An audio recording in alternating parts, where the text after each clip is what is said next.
বাবা, আজ একটু মাংস আনি। না মা, তোর বিয়ে সামনে, অনেক খরচ, টাকা নষ্ট করিস না। বাবা, গত 3-4 মাস ধরে আমরা ভালো করে না খেয়ে সাশ্রয় করছি। একটু ভালো খেতে কি ইচ্ছে করে না আমাদের? করে তো মা, এই গরিব ঘরে জন্ম তোর মা, কিন্তু তোর বাবার যে একমাত্র মেয়ে তুই। কত ইচ্ছে ছিল ধুমধাম করে বিয়ে দেব তোর। সেজন্য তুমি মায়ের ওই কটা সম্বল গয়নাগুলো অবধি বেচে দিলে বাবা। কি দরকার আমার গয়না, খাট, আলমারির? ওরা তো এসব কিছুই চায়নি।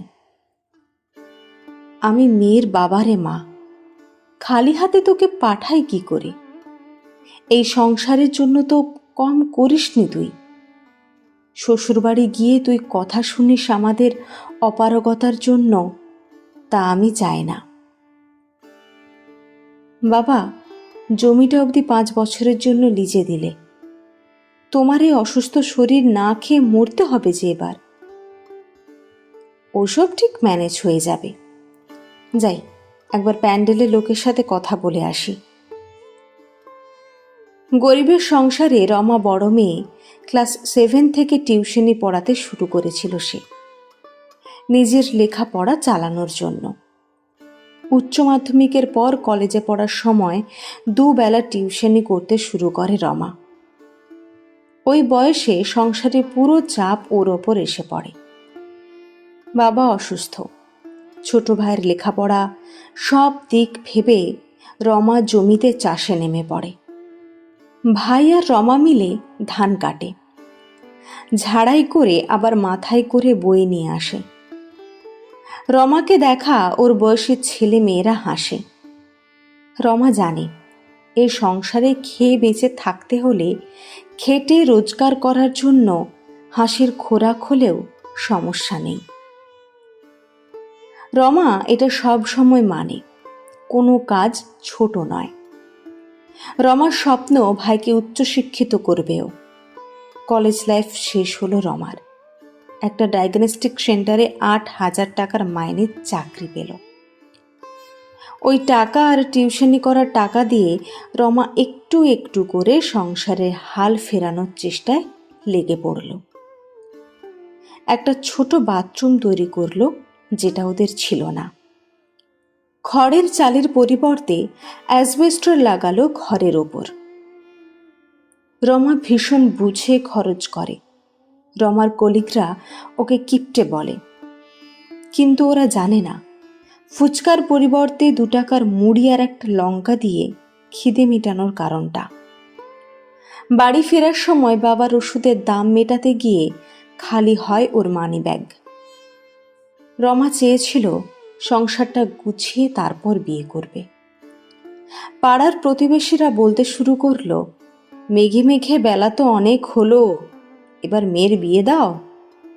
মেয়ে রোজগারে আর কতদিন খাবে? রমাকে সবাই বোঝাতে শুরু করলো, একে গায়ের রং চাপা, বয়স বাড়লে আর কেউ বিয়ে করবে না, বাচ্চা কাচ্চা হবে না, সময় থাকতে বিয়েটা করে নে। রমার খুব ইচ্ছে করছিল চেঁচিয়ে বলতে, বিয়ের খরচটা কি তোমরা দেবে?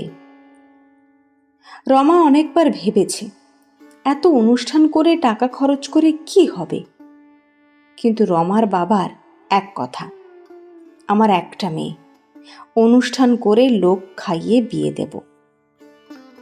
রমা জানে লোক খাইয়ে এত কষ্টের টাকা খরচ করে বদনাম ছাড়া কিছুই জুটবে না।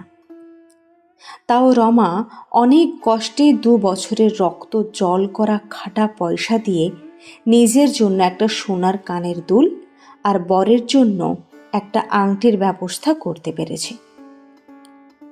রমার হাজার বারণ সত্ত্বেও ওর বাবা মজুরের কাজ শুরু করেছে, শুধু মেয়েকে ভালো করে বিয়ে দেবে বলে। আজ রমার বিয়ে। সকাল থেকে সানাইয়ের শব্দ শোনা যাচ্ছে।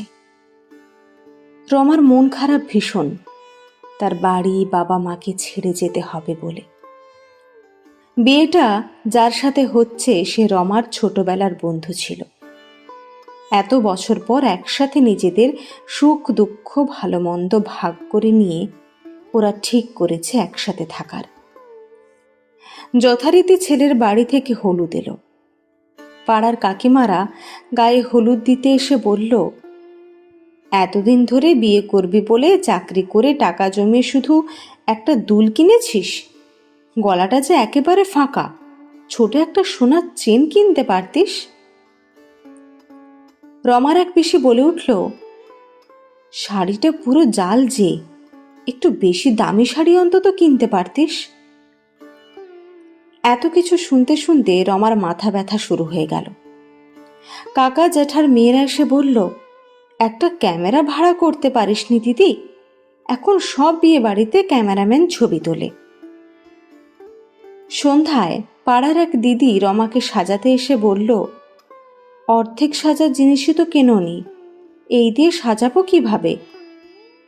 রমা বলল, যা হয় ওই দিয়ে সাজিয়ে দাও। সন্ধ্যায় বর আসতেই পাড়ার লোক উৎসুক হয়ে বর দেখল। তারপর পকোড়া কফি স্টল খুঁজে না পেয়ে ফুচকা খেতে খেতে বলল, রমার বর কানা নাকি? নাগো মানুমাসি, একটা চোখ বোধহয় ছোট।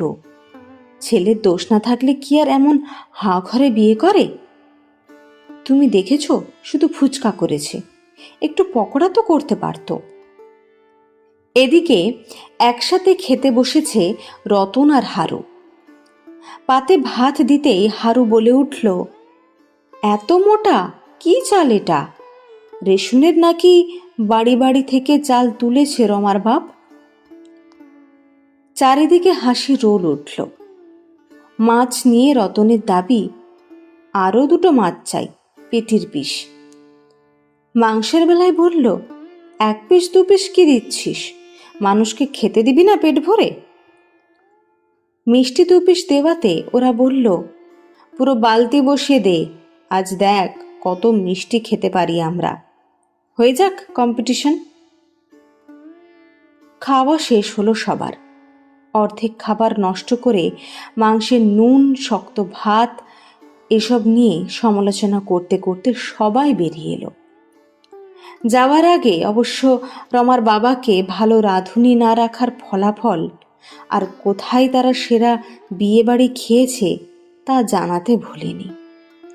বিয়ে শেষে রমা ঝামেলা শুনে বেরিয়ে এসে দেখল, যাদের আনন্দ করে খাওয়াবে বলে অসুস্থ শরীরে ওর বাবা মাটি কাটার কাজ অবধি করেছে, তারাই বলছে, মাংস শেষ, মিষ্টি শেষ, খাওয়ানোর ক্ষমতা যখন নেই তাহলে নেমন্তন্ন করে ডেকে এনে অপমান করার মানেটা কি?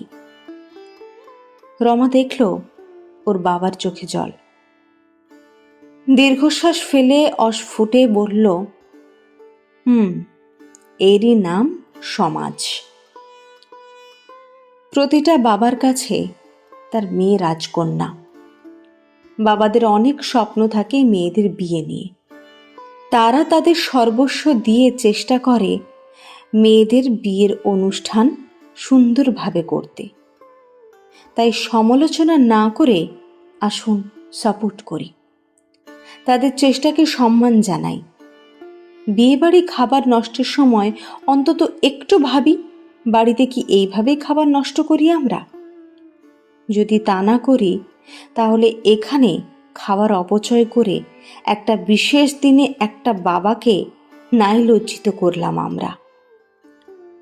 অবশ্যই আমরা পেট ভরে খাবো, সেটা যেন হয়, অপচয় না হয়। আজকালকার ছেলেমেয়েরা বলে, লোক না খাইয়ে সে টাকায় ছোট অনুষ্ঠান করে ঘুরতে যাওয়া ভালো। কেন বলে বলুন তো?